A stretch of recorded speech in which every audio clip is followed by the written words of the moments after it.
Hi, y'all. I've been called a lot of really mean things by people over the years, including socialist, bleeding heart liberal, baby killer. Worst of all, I get tagged as an anti-gun nut, which I am. I don't support firearms in any shape or form, and I wanted to teach my son a couple things about hunting. So we drew a couple of tags this year, and you're like, well, how can you be a hunter if you're a liberal and you hate guns? Well, it's real simple. You have to, one, understand the critter you're after. And I do this because they're delicious. Now, a few things to keep in mind. On our first hunt, I let him try it the traditional American way, and he took out an AK-47 that he borrowed from a friend and had a 47 round magazine, and guess what? No deer. Yeah, he didn't get one. We did the whole camo thing, we did the hiking around, playing with poop, no deer. So this last trip was my tag, and we went into a remote location, and I had to think, how do I show my son how to hunt without guns? And it's a little trickier than you might think, but if you got the skills, you can get it done. And I promise you, you can lose your guns, give them away, have them melted down into cheap steel to help build Trump's wall, and still hunt. Now, first thing you have to keep in mind is the camo stuff, everybody spends lots of money on it. You can spend like $500-600 on just a coat. That's silly. You can buy a bunch of wool blankets and they'll do the same thing, keeping you warm. Now, on our hunt, and most people know I'm really good at throwing knives, we had a game plan. So first of all, I had to get in the mindset of a predator. And the handy thing with this being orange, I've got several hundred square inches of orange right here. Now, to get more into the predator mindset, I decided I needed to become the predator. So I got me this fancy animal print camo. So here's the thing. You strip down, you're ready to go hunting for that deer, they're gonna smell you. So, you gotta cover up that human smell with some sage. Deer eat sage, you will taste like dinner to them. Make sure you get anything really funky. Need a little bit more. Sage it good. Next thing, your hair can get all crazy and in your face and you won't look like a hunter or prey that you're trying to resemble, like this fox here. You're gonna look like the Sasquatch. And everybody knows you can't find the Sasquatch, which is why deer run from them immediately. So, once you've saged, you gotta do the man bun to keep the hair up out of your face. You just twist it around, get your predator hat, put it on, and you're almost ready. Now, this is the secret. A buck knife. Now, how are you holding it? Well, you gently fish it in your mouth, like so.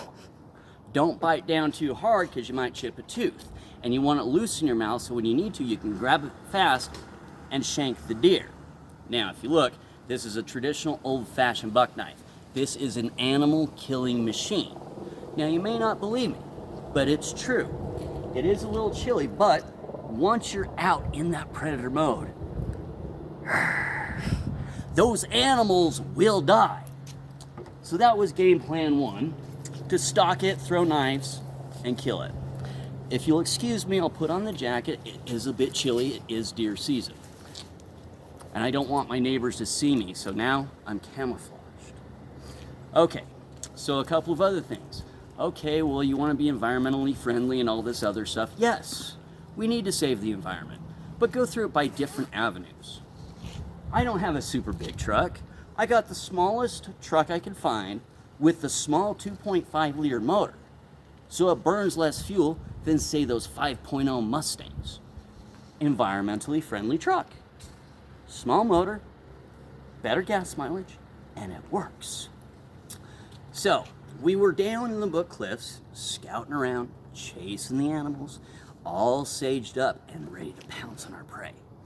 So we drove around checking out where they're migrating as soon as the sun was going down, because I had game plan 2.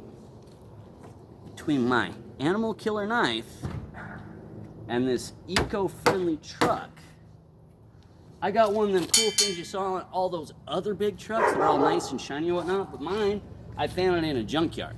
And since I see them on all the hunters' trucks, I figured I need to have one.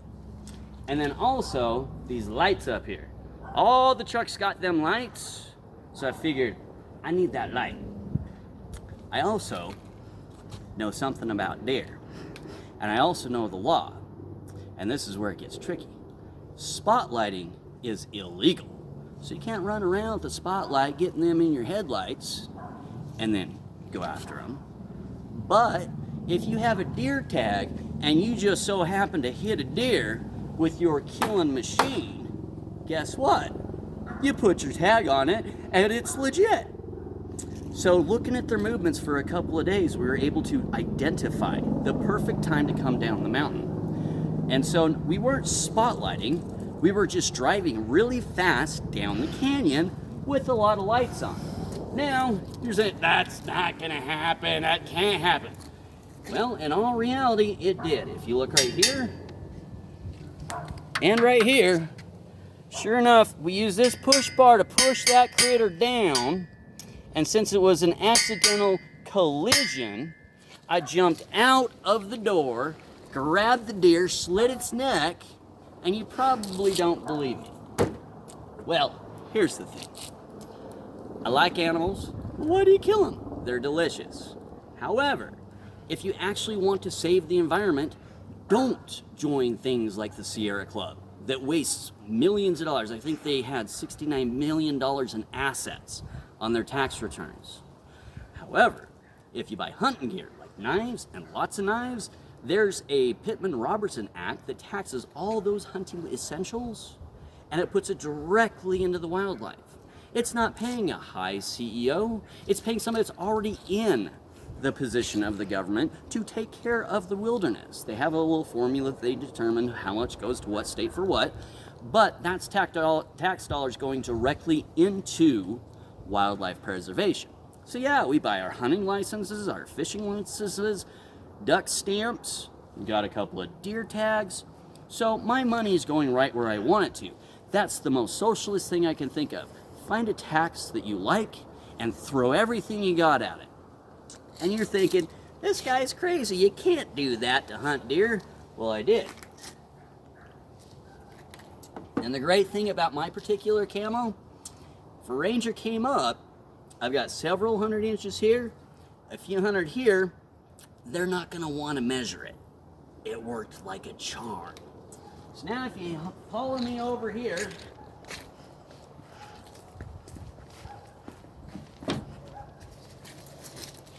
and we open up this right here,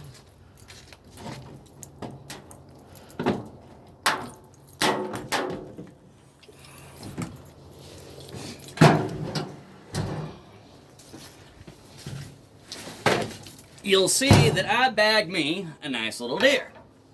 See, head cut clean off with that knife, buck knife of course. Gotta plug the good old-fashioned buck knife as the ultimate hunting tool.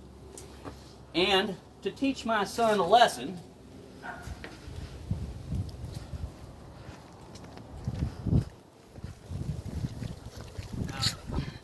about how bad guns are,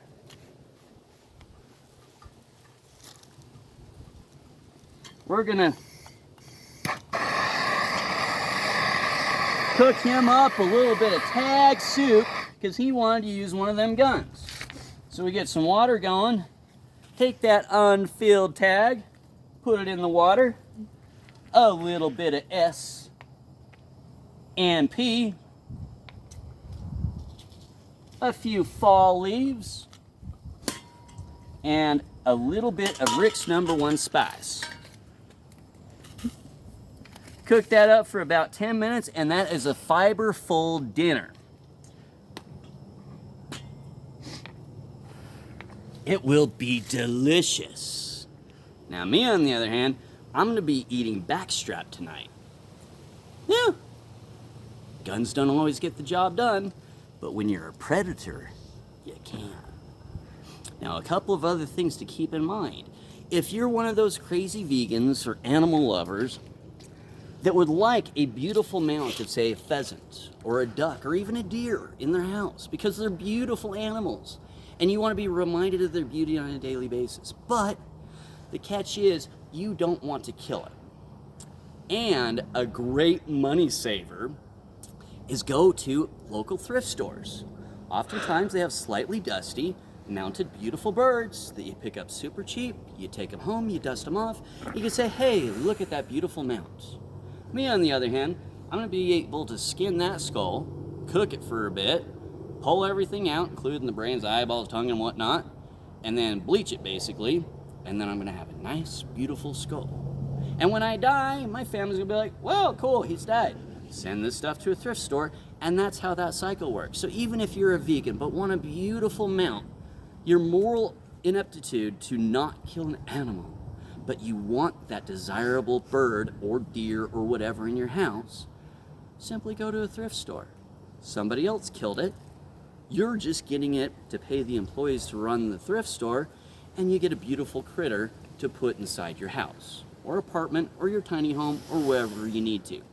So, obviously, you don't have to have a monster gas-guzzling Cummins turbo thing with the Allison transmission and all that. You can get a nice, cheap little 2.5 liter something and get the job done. Save the environment, save the animals.